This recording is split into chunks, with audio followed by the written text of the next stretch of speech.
성령의 열매에 대하여서 우리가 나누기 시작하면서 사랑에 대하여서 나눴고, 우리가 지난 시간에는 희락에 대해서 우리가 그 기쁨에 대한 것을 우리가 함께 나눴습니다. 오늘은 세 번째 열매로 화평케 하는 자는 복이 있나니라는 제목을 가지고 세 번째 열매인 화평에 대해서 오늘 말씀을 가지고 함께 나누기를 원합니다. 화평, 우리가 교회에서 또 신앙생활을 하다 보면 너무나 중요하고 많이 사용하는 단어이기도 하는데, 성경에서는 화평이라고만 사용되는 것이 아니고 평화 또는 평강이라는 다른 여러 언어들로 번역이 되어서 사용이 되어져 가고 있습니다. 그만큼 성경은 우리 가운데 또 이 세상 가운데 화평이, 평안이, 평강이 얼마나 중요한지를 이야기해주고 있는 것이죠. 그런데 오늘 우리의 이 세상들, 우리의 주변을 조금만 돌아보아도 희망을 많이 잃어가고 있다라는 것, 화평을 잃어가고 있다라는 것을 우리가 많이 볼 수가 있게 됩니다. 그러니까 삶의 평화를 가져다 주어야 하는 가정이 무너지고 있는 모습도 우리가 많이 보게 되죠. 그러니까 부부 간의 관계에 화평이 깨지고, 또 부모와 자녀와의 관계에 화평이 깨지는 일이 너무나 많이 있습니다. 또 뿐만 아니라 많은 사람들은 직장 가운데서 일을 할 때 그 직장에서의 업무의 스트레스도 물론 있겠지만, 특별히 그 직장의 업무를 함께하는 그 관계 속에서 많은 스트레스와 상처를 받고 괴로워하기도 합니다. 이처럼 이 세상은 언제나 이 관계의 깨어짐이라고 하는 아픔 속에서 살아가고 있다는 것이죠. 그런데 그러한 세상이 반복되고 있음에도 불구하고 여전히 우리가 믿고 있는 이 기독교의 복음은 우리를 향하여서 이 땅에 참된 평화가 있다라고 계속 선포하고 있습니다. 우리를 향하여서 이 땅 가운데 오신 그 예수 그리스도를 통해서 그분의 그 참된 평화가 우리에게 주어져 있음을 끊임없이 선포하고 있다는 것이죠. 그래서 누가복음의 말씀에 보면 이렇게 말씀합니다. 지극히 높은 곳에서는 하나님께 영광이요, 땅에서는 하나님이 기뻐하신 사람들 중에 무엇이다? 평화로다 하니라. 오늘 예배 가운데 우리가 참된 평화를 다시 한번 기억하고 깨닫고 또 그 평화 가운데 살아가게 되시는 그런 우리 복된 삶이 되기를 주님의 이름으로 소망하며 축복합니다. 아멘.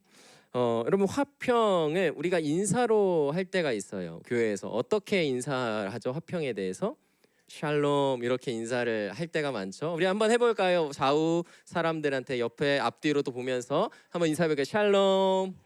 예, 샬롬. 너무나 좀 기쁜 인사인 것 같습니다.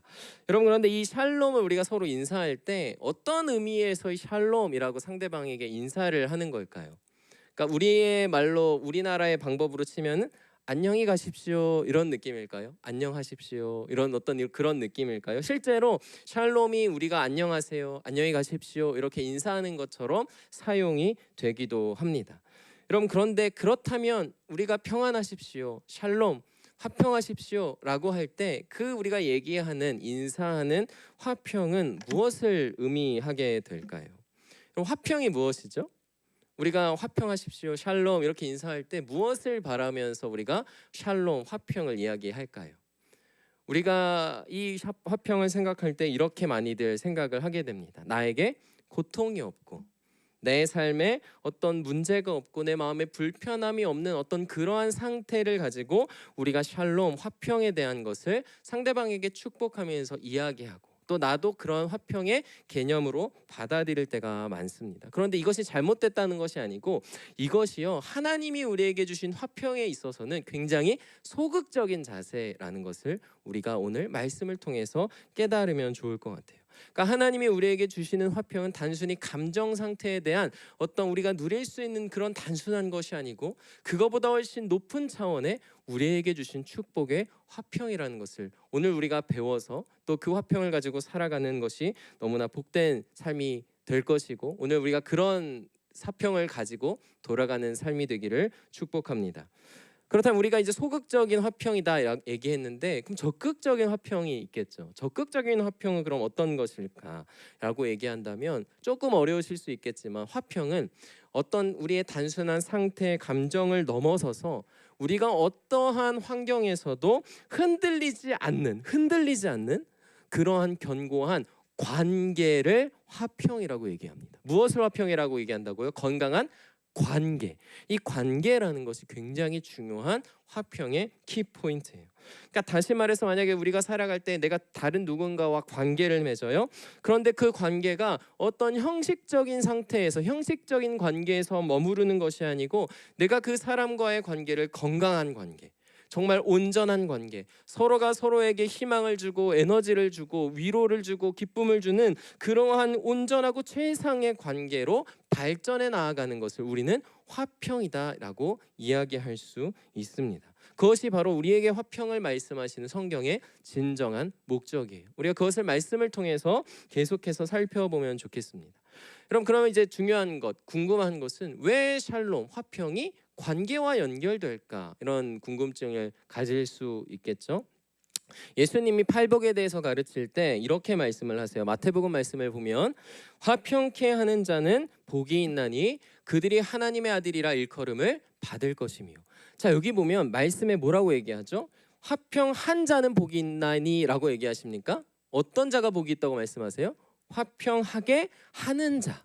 그러니까 화평은 내가 뭔가 그냥 나 혼자 누리는 것이 아니고 화평은 뭔가 다른 무언가를 향하여서 한다라는 의미의 표현을 사용하고 있는 것을 볼 수가 있는 거죠.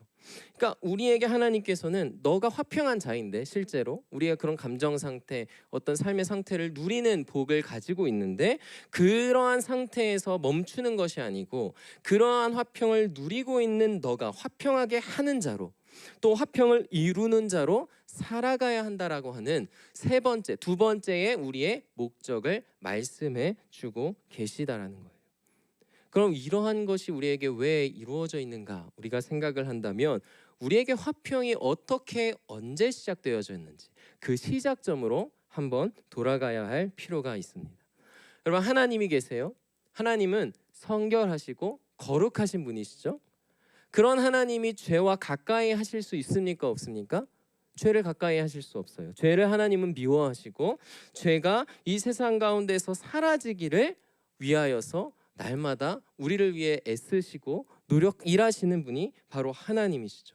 그런데 우리의 모든 인생들이 바로 이러한 죄를 가지고 태어난 죄인이라는 것을 우리는 생각하게 됩니다.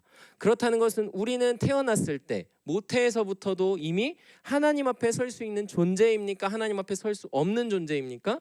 하나님 앞에 설 수 없는 존재였다라는 거예요.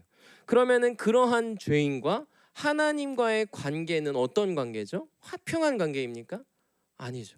깨어져 있고 망가져 있고 진노의 관계로 있는 그러한 관계에 우리가 존재했다라는 것을 이야기합니다. 그런데 너무나 은혜롭고 너무나 감사하게도 우리가 믿는 이 사랑의 하나님이신 분은 우리와의 그 깨어진 관계를 가만히 두고 싶은 것이 아니고 회복하기를 원하셨다는 것이죠.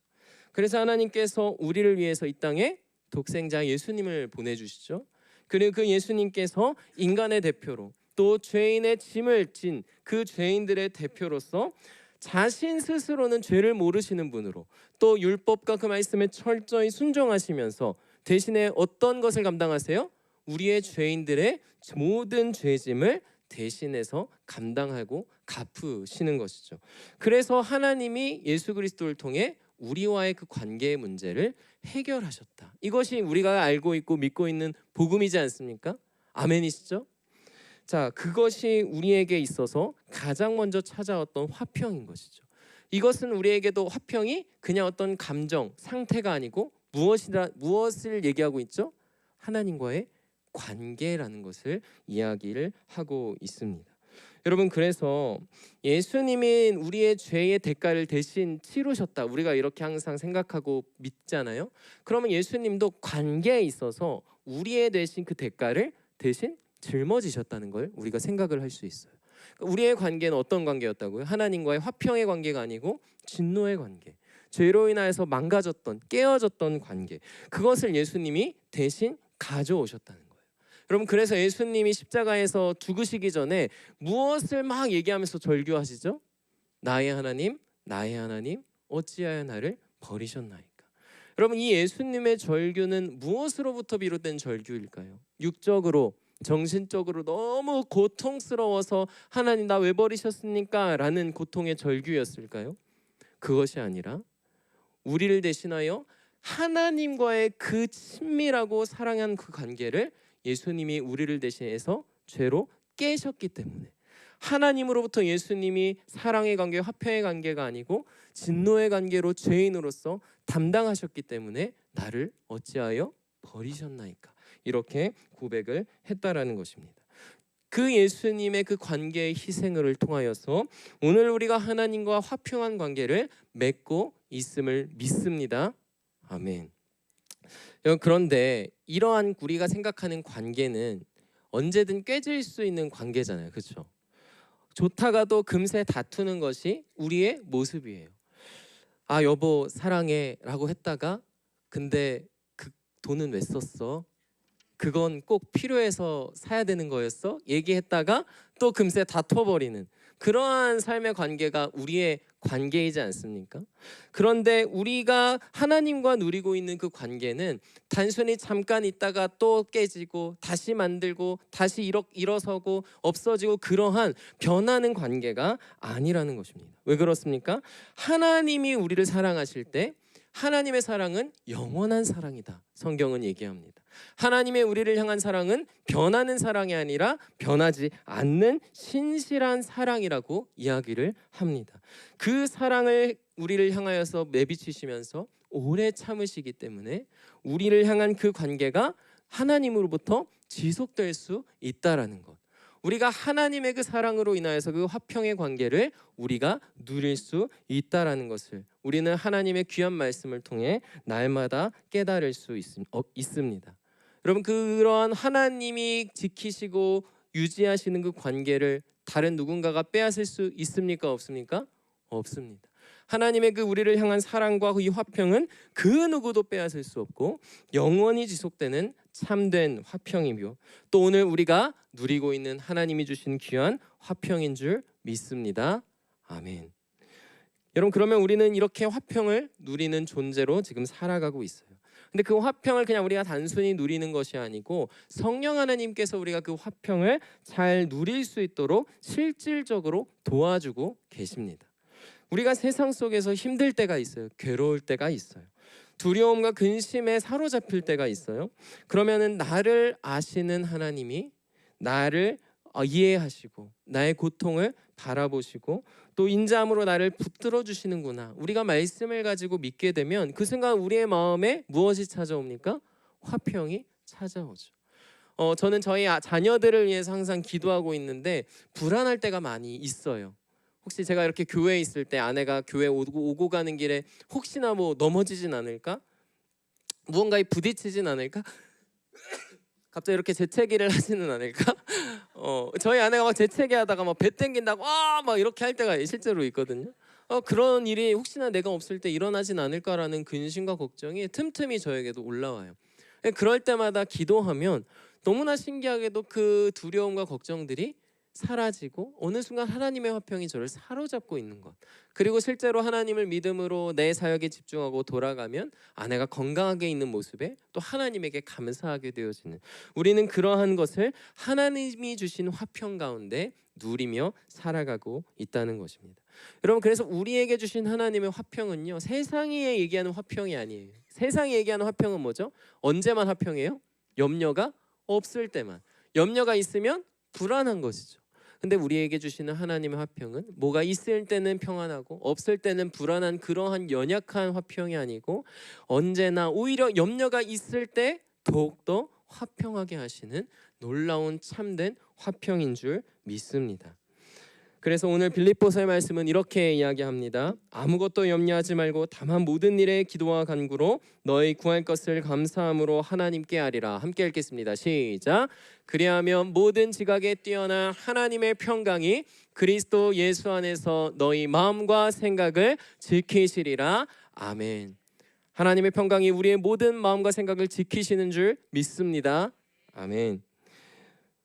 사랑하는 성도님들, 우리에게 이 놀라운 화평이 주어져 있습니다. 여러분 우리 다시 한번 인사해 볼까요? 샬롬. 샬롬. 우리는 이제 이러한 인사를 할 때 첫 번째는 당신에게 하나님의 화평이 있고 그것을 누리길 원합니다. 이렇게 인사하는 것인데, 두 번째는 무엇이냐면 그런 화평을 가지고 당신이 세상에서 화평케 하는 자가 되기를 축복합니다. 이러한 의미가 담겨져 있음을 우리가 기억하면 좋겠습니다. 여러분, 처음에 이야기했지만 이 세상은 화평을 잃어가고 있어요. 오히려 잃어갔다기보다는 이미 화평이 없었을 수도 있습니다. 소망이 없이, 삶의 의미 없이 많은 사람들이 살아가고 있어요. 여러분, 우리의 이웃들을 생각해 보면 예전에만큼 요즘 정이 없다, 이런 얘기를 많이 합니다. 무언가 도와줘도 잘못 도와줬다가 오히려 피해를 입기도 하고, 사람들에게 뒤통수 맞을까봐, 상처받을까봐 이제는 서로를 향하여서 마음을 닫아가고 있는 시대가 계속해서 이어지고 있어요. 그러니까 관계라고 하는 우리에게 주신 그 하나님의 축복이 이 세상 가운데서 점점 메말라가고 있다는 것을 우리가 너무나 잘 느끼고 있습니다. 여러분, 그러다 보니까 사람들이요, 마음에 정말 어려운 일, 불안한 일, 괴로운 일은 끊임없이 일어나는데 그 일들의 마음을 나눌 사람이 점점 없어지는 거예요. 그러다 보니까 자살률이 올라가게 되는 거죠. SOS를 누군가에게 쳐도 그 SOS를 듣고 그 사람을 도와줄 수 있는 사람이 없어지는 거예요. 그러다 보니까 이젠 최후의 보루와 같은 가정도 무너져 버리고, 더 큰 가정인 교회도, 우리 교회는 그렇지 않아 너무나 감사하고 축복이 있는 교회지만 요즘 교회들을 보면 직장을 가지고 서로 편가르기를 하고, 직장이 좋으면 저 사람한테는 막 친절하게 하지만 뭔가 직장이 없는 것 같고 뭔가 사람들 수준에 별볼일 없어 보이는 것 같으면 그 사람이랑 관계를 맺지 않으려고 해요. 그것이, 그러한 모습의 교회가 오늘날 많아지고 있다는 이야기도 안타깝게 나타나고 있습니다. 여러분, 우리 남양주광염교회 공동체는 지금처럼 앞으로도 그러한 교회로 변질되지 않기를 소망합니다. 우리 성도님들, 우리가 그렇게 변질되지 않기를 소망합니다. 여러분, 그래서 하나님께서는 우리에게 화평을 잃고 소망 없이 살아가는 우리에게 먼저 화평을 회복시켜 주신 것처럼, 이제는 우리가 그 화평을 누리고 있는 자들로서 이제는 만약에 내 주변에 있는 누군가가 아파할 때 그 아픔을 공감해주고 들어주고, 그를 위하여서 그가 마치 내 몸의 한 부분인 것처럼 바라봐주면서 그가 아픈지에 대해서 함께 기도해 줄 수 있는 공동체, 그러한 우리의 교회의 아름다운 관계가 우리 남양주광염교회 전체 공동체에, 또 우리가 함께하고 있는 셀 모임 가운데 풍성하기를 주님의 이름으로 소망하며 축복합니다. 그래서 저는 우리 교회에 나오는 새가족분들이 우리의 셀 모임에 와서 모임을 할 때 그러한 위로와 소망을 발견하는, 정말 하나님이 기뻐하시는 화평을 하게 만드는 그런 우리의 모든 공동체와 그룹들이 정말 되기를 간절히 원합니다. 우리 성도님들도 원하시죠? 네, 우리 성도님들이 그런 모습을 위해서 열심히 해주셨기 때문에 우리 교회가 그런 아름다운 모습으로 나아가고 있다고 믿고, 또 하나님도 기뻐하시리라 생각합니다. 우리가 그러한 말씀을 한 3구절 정도 함께 같이 읽으면 좋을 것 같아요. 로마서부터 에베소서, 골로새서까지 우리 한 구절 한 구절 찾아서 읽겠습니다. 로마서부터 시작. 할 수 있거든 너희로서는 모든 사람과 더불어 화목하라. 아멘이시죠? 에베소서 말씀 시작. 평안이 매는 줄로 성령이 하나 되게 하신 것을 힘써 지키라. 그것을 힘써 지키는 우리 공동체가 되기를 축복합니다. 우리 마지막 함께 읽겠습니다. 시작. 그리스도의 평강이 너희 마음을 주장하게 하라. 너희는 평강을 위하여 한 몸으로 부르심을 받았나니 너희는 또한 감사하는 자가 되라. 우리가 한 몸 한 공동체로 하나님이 주신 화평을 지키고, 또 그 화평을 통하여서 사람들에게 복음을 전하는, 빛을 비추는 그런 우리 아름답고 하나님이 기뻐하시는 우리 남양주광염교회, 또 우리 모든 성도님들 다 되시기를 주님의 이름으로 축복합니다. 아멘. 우리 이 시간 함께 잠깐 같이 합심해서 좀 기도할